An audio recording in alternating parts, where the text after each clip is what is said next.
目先の憎しみにとらわれ私欲を満たそうなど、ヒーローから最も遠い行いだ。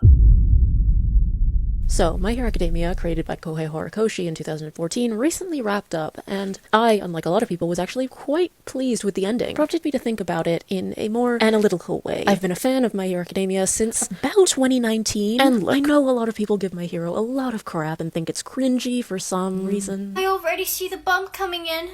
I can't believe I'm gonna have a baby with Todoroki. But honestly, on a more serious note, I wanted to use this video to deconstruct why I think the hero society in My Hero is so good and so well built up. I wanted to analyze this hero society in relation to our own society, and ask the question, what is a hero? So, without any more exposition, this is going to have spoilers in it up until the end of My Hero, so if you're not caught up, then I think it would be best if you skip this one. Our initial introduction to Hero Society is one painted by the main character, Izuku Midoriya, who explains how the world in this future works. Here's the sad truth.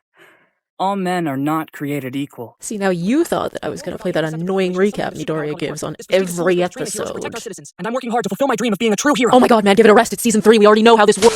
These first chilling words are the foundation of society in this future. All men are not created equal. This quote essentially sums up the problem in My Hero Academia's society. It seems over the years this society has morphed into valuing the potential of somebody's quirk over their conviction. We see this immediately as we are introduced to our protagonist, a child born without a quirk who is ruthlessly bullied for it by Katsuki Bakugo, a character born with an extremely powerful quirk. A YouTuber named Azarath HS put it better than I could. The number one harasser in Midoriya's life benefits massively from the expectations placed upon somebody in this superhuman society. Bakugo Katsuki, despite being obviously an asshole, he is built up by adults and teachers alike due to a promising quirk alone. Most, if not all of his behavioral issues are swept under the rug by parental figures simply due to his potential, leading to basically hell on earth for Midoriya. In Season 1, within these first few minutes, we've established some of the biggest issues within society. A quirk's potential equates to your value, and there's an overpopulation of heroes. Midoriya's dream and goal in life, like everyone else we see around him, is to become a hero. I could pass out some career aptitude tests, but why bother?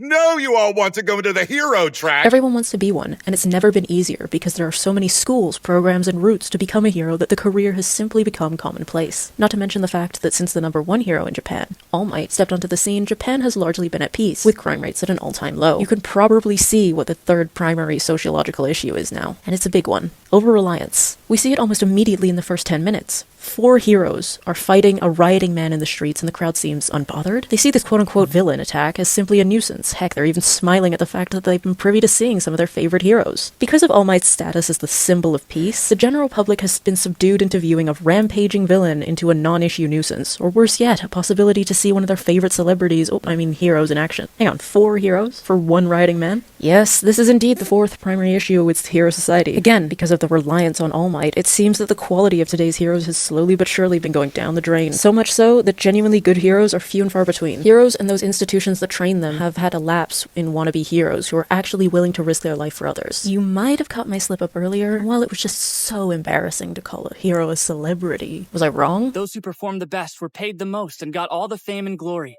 Their careers depended on their ability to stay in the spotlight. We are told that heroes are a new profession, one which acts as a popularity poll, almost as if being a hero in this society is the equivalent of our celebrity culture crossed with the violence of our police force. I'll come back to this part later. Throughout the series, the fact that heroes are just glorified celebrities is mentioned multiple times. The heroes are depicted doing adverts for products, going on talk shows, and even participating in the hero rankings, which is literally just a rank of the most liked heroes. This is all more similar to our own celebrity culture rather than how we treat law enforcement. Heroes are performing a duty more similar to our police force, so should they not be doing that job rather than being celebrities? After all, a hero's job is to save people, no? After this photo shoot, she's scheduled to be a guest on a radio show, and then she has a quick magazine interview. This is part of what it takes to be a hero. It's unavoidable given the age we live in. This aspect of being a hero is so ingrained in the society that the hero course which the students attend as they attempt to become heroes has a whole lesson focusing on the media attention that comes with being a hero. Actually, now I think about it, a lot of the hero course is about being likable, choosing names to create a brand, having a flashy outfit, advertising yourself and your power at the UA Sports Festival, having special moves with names, having a good hero debut. Honestly, I could go on, but you get the point. A lot of the idea of being a hero is selling yourself as a brand to the public, something that our real-world celebrities do all the time. Even within the first episode, it's shown that heroes don't prioritize the safety of the general public and apprehending criminals. We see Mount Lady, a newer hero, in the first 5 minutes of the show swoop in with a big, reckless, flashy attack meant to only be attention-grabbing, stealing the spotlight from another hero who had the situation handled. This would have been completely unnecessary if popularity meant nothing, but as we were soon told by Midoriya himself, their careers depended on their ability to stay in the spotlight. This whole system seems so much more like being a celebrity rather than a civil servant. The other issue with popularity being involved is the sexism that will inevitably come with it. Lady Lena mentioned this in her video. In this world where heroes are both combatants and public figures, it makes a ton of sense that a new hero like Mount Lady would try to court the public in whatever way she can to get ahead. In the same way, it's easier to become a famous celebrity if you're good-looking, young, cool.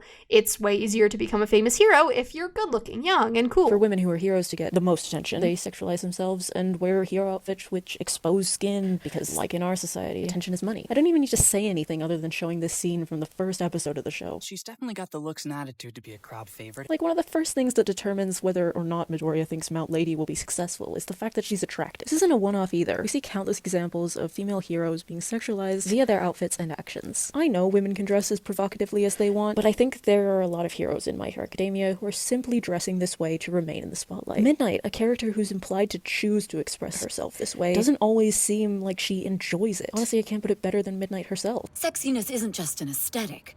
It's sometimes needed so we can do our jobs well. Besides, what's more attractive than a hero who can get the job done quickly? I find it telling that the last thing that she states is what's sexier than a woman who can get the job done, explaining that in her eyes, her outfit isn't and shouldn't be considered the most attention-grabbing and attractive part of her. Now, there are some heroes who oppose this system, such as the aforementioned Hawks and the Class 1A tutor, Mr. Aizawa. There are also some heroes who learn to become better. Mount Lady is a character who fully embodies the celebrity culture of heroism, choosing to become a hero for the fame and glory. However, throughout the series, she experiences massive growth, choosing to embrace the selflessness of the job later in the series. But the reality is, popularity for a lot of heroes equals money, fame, and glory. This was proven when the money dried up, fame was irrelevant, and there was no more glory to be claimed. I quit.